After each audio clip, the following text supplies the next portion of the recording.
آپ سب جانتے ہیں کہ زندگی میں سکون رب کی یاد اور رب کے کلام میں ہے، تو روزانہ اسے پڑھنا اور خاص طور پر سمجھنا یہ نہ صرف زندگی میں اطمینان بلکہ اعتماد لاتا ہے۔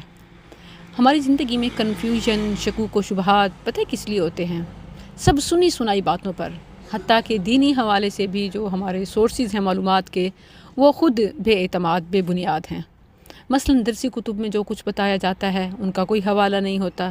یا جو حوالے ہوتے ہیں وہ خود دلیل طلب ہوتے ہیں۔ ابھی تو یہ میں نے درسی نصابی کتب کی بات کی، اور یہ اس لیے کہ بچوں کو جب میموری فیڈ کی جا رہی ہوتی ہے اس وقت بھی مستند نہیں ہوتی، اور ہم جو کچھ مشہور یا سنا سنایا یا لکھا ہوا ہوتا ہے اس کی تحقیق کیے بغیر، ویریفائی کیے بغیر بچوں کے ذہنوں میں ڈال دیتے ہیں۔ پھر وہ بڑے ہو کر کٹ مار تو سکتے ہیں، اسے چھوڑ نہیں سکتے، لیکن اگر بڑے بچے معلومات مراجع سے، یعنی جو علم کے سرچشمے ہیں، محقق ہیں، بل هو الحق من ربک، آپ کے رب کی طرف سے جو حق ہے، قرآن و حدیث، وہ بات جو قرآن و حدیث میں ہے اسے اپنے علم اور عمل کا حصہ بنانا، یہ تمام اعتراضات، شکوک و شبہات، حتیٰ کہ جو ایون اسلام کے حوالے سے رب کی ذات اور اس کی وحدانیت کے حوالے سے، خاص طور پر نئی نسل کو جو ایک لادینیت کی طرف اور دین بیزاری کی طرف جا رہی ہے، ان کا خاتمہ ہو سکے، کیونکہ مختلف جھوٹ انسان کو کنفیوز ہی کرتے ہیں اور رب سے تو دور ہی کرتے ہیں، ہدایت سے محروم ہی کرتے ہیں، لیکن ایک سچ انسان کو اپنے خالق اور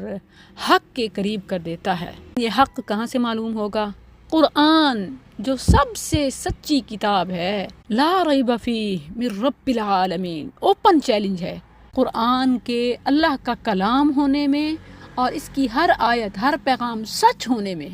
کوئی شک نہیں ہے، کوئی ڈاؤٹ نہیں ہے، کوئی ایون اس کا متبادل پیش نہیں کر سکتا۔ اس بات کو نان مسلم نے تو جان لیا، لیکن مسلمز کے پاس تدبر و تفکر کا ٹائم نہیں رہا۔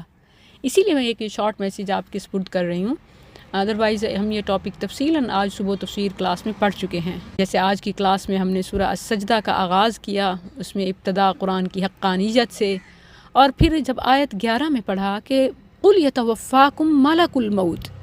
کہہ دیجئے کہ تمہیں موت کا فرشتہ قبض کرے گا، ملک الموت۔ اب عام طور پر آپ دیکھیں کہ اس ملک الموت کا نام بتایا جاتا ہے، کیا بتایا جاتا ہے؟ اسرائیل۔ اب حیران ہوں گے کہ قرآن و حدیث میں، قرآن کی کسی آیت میں اور کسی حدیث میں یہ نام ہے ہی نہیں، جبکہ زبان زد عام پر اور ایون ہماری درسی کتب میں بھی بچوں کو شروع سے ہی کیا پڑھایا جاتا ہے کہ اسرائیل، روح قبض کرنے والا فرشتہ، اس کا نام اسرائیل ہے، جبکہ کتاب و سنت میں یہ بات کہیں مذکور نہیں ہے۔ قرآن کریم میں جن ملائکہ کے نام مذکور ہیں وہ جبریل اور میکائیل، جیسے سورہ بقرہ آیت 98 میں ہے، من کان عدوا للہ وملائکتہ ورسلہ وجبریل ومیکال، تو بارش پر معمور فرشتہ میکال، اس کا نام بھی آیا،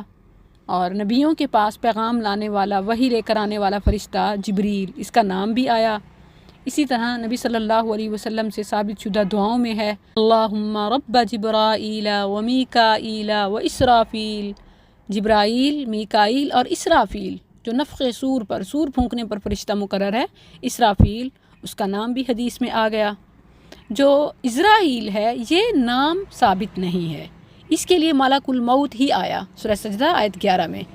ملک الموت، تو یہی کہنا چاہیے، موت کا فرشتہ۔ اسی طرح جہنم کے دروغے کا نام مالک بھی آیا ہے، سورہ زخرف آیت 77 میں، یا مالک لیقضی علینا ربک، جہنمی پکاریں گے کہ اے مالک تیرا رب ہمارا کام تمام ہی کر دے۔ اسی طرح سورہ بقرہ آیت 102 میں دو فرشتوں ہاروت اور ماروت کا نام بھی آیا،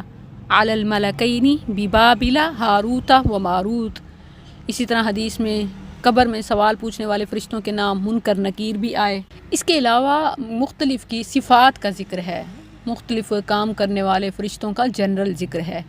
لیکن جہاں پر کوئی چیز ثابت نہ ہو وہ اپنی طرف سے بیان کرنا اور ایون اس کی تصحیح نہ کرنا تو یہ درست نہیں ہے۔